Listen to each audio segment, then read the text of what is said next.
जय हिंद साथियों, एक बार फिर से आपका स्वागत है आपके अपने चैनल में स्टडी विद मिलन में। आज हम क्या बात करने वाले हैं, एग्जाम से 10 दिन पहले क्या करना चाहिए, क्या क्या ऐसे ऐसे प्रिकॉशंस लेने चाहिए, क्या क्या चीज़ें करनी चाहिए जिससे हमारा एग्जाम अच्छी तरीके से हो पाए। डेफिनेटली पहले तो मैं बता दूं, देखिए आपने जो मॉक्स ले रखे होंगे या फिर परचेज कर रखे होंगे, आप वो करने में लग गए होंगे एंड देन आप सिर्फ खत्म करने की सोच रहे होंगे। आप मॉक लगा रहे होंगे, दूसरा मॉक लगा रहे होंगे, फिर तीसरा मॉक लगा रहे होंगे, आप उनको एनालिसिस नहीं कर रहे होंगे। अगर आप एनालिसिस नहीं कर रहे हो मॉक को, तो सबसे बड़ी गलती तो यही है। डेफिनेटली आपका जो एग्जाम में मतलब इम्प्रूवमेंट की जगह आपका और ज़्यादा नीचे नंबर आएंगे। क्योंकि मैं आपको बताऊं ना, आपने उन गलतियों पे वर्क ही नहीं किया ना, आप तो वही चीज़ें कर रहे हो जो आपको आती हैं। समझ रहे हो ना, गलतियों पे आप वर्क करोगे तभी तो आपकी गलतियां सुधरेंगी, तभी तो आप 2 नंबर या 3 नंबर या 4 नंबर इंक्रीज कर पाओगे। अगर हर टेस्ट में 2 नंबर या 3 नंबर, 2 नंबर 3 नंबर इनफ है भाई। 50 टेस्ट हैं, आप अगर टेस्ट बुक को खोल के देखेंगे 50 टेस्ट हैं यूपी पुलिस के। यहाँ पे जो यूपी पुलिस के 50 टेस्ट में क्या करना है आपको, सिंपली पहला टेस्ट देना है। पहला टेस्ट दे दी, आपकी गलतियां खामियां कहाँ हैं। अगर पहले टेस्ट में नहीं समझ आ रहा है ना, कोई दिक्कत नहीं है, 5-6 टेस्ट दे दो, 6 टेस्ट दे लो, इनफ है। 6 टेस्ट के बाद आपको पता चलेगा आपकी गलतियां और खामियां कहाँ हैं। एक दिन लिए पूरे उठा लीजिए भाई, कितने का ही है आप देखोगे ना, यहाँ पे 160 क्वेश्चन है भाई, या तो सेक्शन उठा लो या फिर 160 क्वेश्चन उठा लो। सिंपली आप देख पाओगे ना एक दिन में कितना, लगभग लगभग 9 घंटे। 9 घंटे आप एक बार दे दो, अच्छी तरीके से दे दो, आपको 9 घंटे में ना सारी चीज़ें डिटेल्ड एनालिसिस हो जाएगा। फिर वीडियो देखने की जरूरत नहीं है कि आपको मेन मेन टॉपिक कहाँ से पढ़ने हैं। आप जैसे कि यूट्यूब पे बहुत सारे बच्चे देखते हैं, how to crack UP police in 10 days, how to crack. अभी तो वीडियो नहीं आ रही है भाई, अभी देखना तुम, अभी तुम खुद ही देखोगे यूट्यूब पे ऐसी ऐसी वीडियो आने वाली हैं। How to crack UP police in 1 day, how to crack UP police in 45 minute, ऐसी ऐसी वीडियो आने वाली हैं, तुम देख लेना। मैं भी यही हूँ, आप भी यही हैं, आपको भी पता चलेगा ये सारी वीडियो आने वाली हैं। कुछ नहीं है, टाइम वेस्ट करने वाली है ये वीडियो। सिंपली मैं जो स्ट्रेटेजी बता रहा हूँ, मॉक अगर आप देख रहे हो, पहली बात, अगर मॉक भी दे रहे हो ना तो आपका सिलेबस कंप्लीट होना चाहिए। सिलेबस अगर कंप्लीट नहीं है ना, तो डेफिनेटली मॉक देने का कोई फायदा नहीं है। अब आप बोलोगे कि सर हमारा तो सिलेबस कंप्लीट ही नहीं है, अब हम क्या करें, मतलब छोड़ दें, उम्मीद छोड़ दें। भाई उम्मीद नहीं छोड़नी है, उम्मीद पे तो दुनिया कायम है, आपको भी पता है बात। देखिए सिंपली आपको क्या करना है, मेन मेन टॉपिक्स जैसे कि मैथ्स के आप देखेंगे, अर्थमेटिक बहुत ज़्यादा इंपॉर्टेंट है मैथ्स में। आप देखोगे 20 क्वेश्चन आ रहे हैं, अप्रॉक्सीमेटली 20 हैं। अभी हमको भी नहीं पता ना आपको पता कितने क्वेश्चन वो मैथ्स के दे सकते हैं।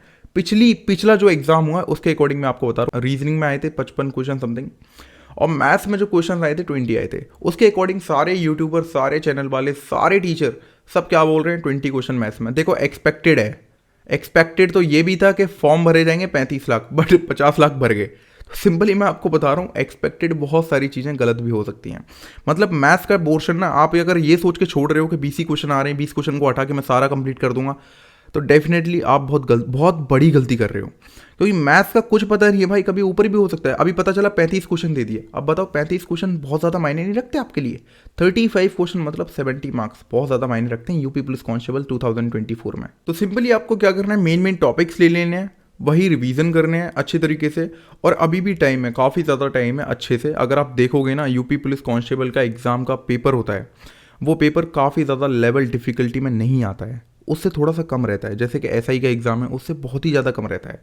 तो मैं आपको बता दूं, रीजनिंग पे बहुत अच्छी कमांड है और मैथ्स पे बहुत अच्छी कमांड होना बहुत ज़्यादा ज़रूरी है। इन दोनों चीज़ों पे ना बहुत ज़्यादा ज़रूरी है कमांड होना।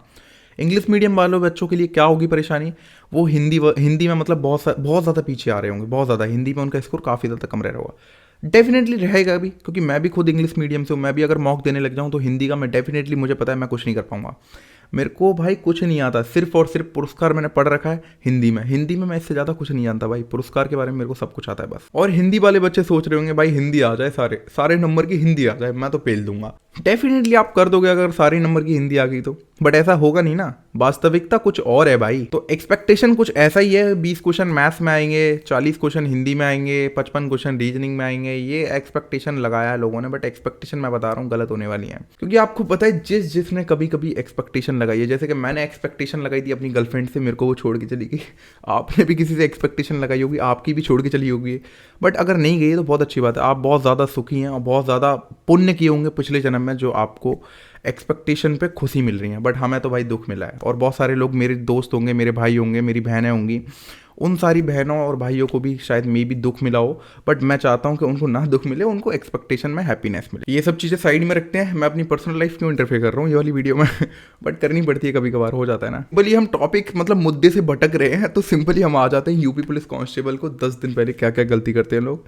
आपको मैंने बता दिया, देखिए गलती यही होती है कि ज़्यादातर सिलेबस कंप्लीट नहीं करते हैं, मॉक्स देने लग जाते हैं, है ना। यही गलती होती है, पहला स्टेप हो गया गलती का। जैसे कि आपका पेपर भी निकल जाएगा। अभी बाई चांस आपको पता है चुनाव आने वाले हैं, चुनाव से पहले आपको पता है दौड़ भी करवाई जा सकती है, मे भी पॉसिबिलिटी है, 99% पॉसिबिलिटी है कि दौड़ होगी। और बट कुछ बच्चे होंगे पढ़ाई में बहुत ज़्यादा फोकस करेंगे, बहुत ज़्यादा इंटरेस्ट होगा और बहुत ज़्यादा पढ़ भी लेंगे और पेपर भी निकाल देंगे, डेफिनेटली पेपर निकाल देंगे, मैं मानता हूँ। बट दौड़ भी तो है ना भाई, 5 किलोमीटर दौड़ना भी तो है यार। अब बताओ 5 किलोमीटर दौड़ने की अभी से आप प्रैक्टिस नहीं करोगे तो ये भी तो एक गलती में कन्वर्ट होगी ना भाई, होगी कि नहीं कन्वर्ट। तो भाई मैं आपको बता रहा हूँ, भले ही आप 15 मिनट निकालो या 20 मिनट निकालो या 25 मिनट निकालो, दौड़ने जरूर जाओ। दौड़ना क्या होता है मैं आपको बता रहा हूँ, एक तो आपका माइंड फ्रेश रहता है, माइंड फ्रेश होकर आप पढ़ोगे ना तो आपको ज़्यादा समझ में आएगा, वहाँ से आपका पढ़ाई भी इंप्रूवमेंट होगा, वहाँ से आपका क्या होगा, दौड़ होगी, पढ़ाई की पढ़ाई इंप्रूवमेंट हो जाएगा और सिंपली आपको किसी की याद भी नहीं आएगी क्योंकि माइंड फ्रेश रहता है। और मैं आपको बता दूँ, ज़्यादा कोई और गलती नहीं करता है, सब पढ़ रहे होंगे, कोई गलती नहीं कर रहा होगा, मुझे पता है, क्योंकि आपको पता है ये लास्ट वैकेंसी है ज़्यादातर देखा जाए तो। कुछ और लोग कहेंगे कि और भी वैकेंसी आएंगी और भी, भाई मैं बता रहा हूँ यही वैकेंसी लास्ट है, इसी में लग जाओ तो लग जाओ। अब आप बोलोगे सर आप इतना भाषण दे रहे हो, आपने क्या उखाड़ दिया? भैया मैंने कुछ नहीं उखाड़ पाया, मुझे पता है, बट मैंने सिंपली आपको बता दूं, मैंने एनमेट का पेपर निकाला है जो कि नारसी मुंजी कन्वर्ट कराता है, और मैंने स्नैप सिम्बॉयसिस का एक पेपर होता है स्नैप, वो मैंने निकाला है। तो ये दोनों पेपर मेरे निकल चुके हैं, मेरा इंटरव्यू होने वाला है। अब इंटरव्यू में देखते हैं रिजेक्ट होता हूँ या पास होता हूँ, क्या होता है वो सिर्फ ऊपर वाले के नसीब में।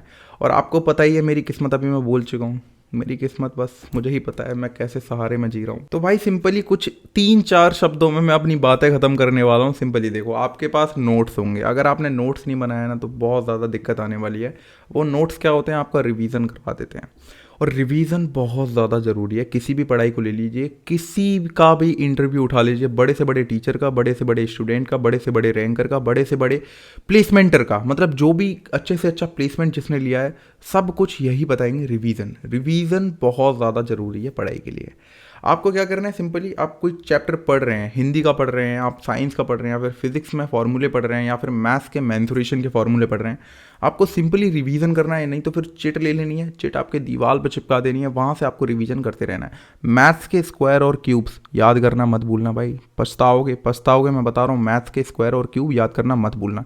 Time and work, time speed distance, ये भी मत भूलना। यूपी जी के तो आप भूल ही नहीं सकते भाई, 12 क्वेश्चन 11 क्वेश्चन मायने रखते हैं भाई, पूरा यूपी जी के डिपेंड करता है। 12 क्वेश्चन मतलब 24 नंबर, 24 नंबर में तो आसमान ऊपर से नीचे आ जाएगा, जमीन नीचे से ऊपर चली जाएगी भाई। मैं 2-3 लाइनों की जगह मैं पता नहीं कितने कितने शब्द बोल चुका, बट कोई नहीं, शब्द सुनना भी कभी कभार ज़्यादा ज़रूरी हो जाता है, क्योंकि कोई बंदा अगर आपको सामने समझा रहा है तो आप समझ लीजिए, क्योंकि मैं भाई आपके लिए भलाई के लिए बोल रहा हूँ। आपको भी पता है आपकी भलाई के लिए बोल रहा हूँ कि नहीं, कमेंट्स में ज़रूर बताना भलाई के लिए बोल रहा हूँ कि नहीं। अब आपको क्या करना है, देखो आखिरी के कुछ दिन है, आपको 5-6 मॉक उठा लेने हैं, 6 मॉक्स का एनालिसिस कर लीजिए काफ़ी अच्छे तरीके से एक दिन में। फिर आगे जो 4 या 5 दिन पूरे मॉक्स दीजिए अच्छे तरीके से, एंड उन एनालिसिस पे कमांड करके, मतलब कमांड बना के उन एनालिसिस पे, देन उसके बाद आपको मॉक देने, पक्का डेफिनेटली इंप्रूवमेंट होगा। मैं डेफिनेटली आपको शर्त लगवा लो मेरे से, आपका इंप्रूवमेंट होगा, मैं बता रहा हूँ आपको। बस यही करना है, और हिंदी में थोड़ा सा रिवीजन करते रहिएगा, और फिजिक्स के जितने फॉर्मूले पढ़ सकते हो पढ़ लो, कैपेलर्स लॉ, ये सारे लॉ हो गए ना, 1-2 क्वेश्चन वहाँ से भी आ सकता है, बट बेसिक चीज़ें मत पढ़ना, है ना। मेन इंपॉर्टेंट चीज़ें पढ़ना काफ़ी ज़्यादा फायदेमंद रहेंगी, क्योंकि अगर आप अभी से बेसिक उठाने लग गए ना तो फिर तो हो गया, क्योंकि आप बेसिक पढ़ते पढ़ते आप 18 फरवरी ला दोगे पक्का डेफिनेटली, क्योंकि बेसिक बहुत बड़ा है यार। अगर आपके बेसिक क्लियर है ना, इतना तो पढ़ ही रखा होगा, मैं उम्मीद कर सकता हूँ किसी बंदे ने इतना तो पढ़ ही रखा होगा कि बेसिक कंप्लीट कर रखे होंगे। अगर बेसिक कंप्लीट कर रखे हैं, मॉक्स में वो आराम से जा सकता है, पेपर भी दे सकता है, वहाँ से एनालिसिस भी कर सकता है। तो भैया ज्ञान बहुत दे दिया मैंने, मैं इतना ज्ञानी नहीं हूँ, पर तब भी कभी कभार मुंह से कुछ शब्द निकल जाते हैं आपके लिए, क्योंकि मैं वीडियो बनाने में थोड़ा सा मतलब अपनी जान और एफर्ट सब कुछ डाल देता हूँ। अगर आपको ऐसा लगता है कि मैं जान और अपनी एफर्ट्स डाल देता हूँ तो प्लीज़ वीडियो को ना लाइक कर दीजिएगा, और प्लीज़ चैनल को सब्सक्राइब कर दीजिएगा। मिलते हैं फिर अगली ऐसी मोटिवेशन वीडियो के साथ। जय हिंद, जय भारत।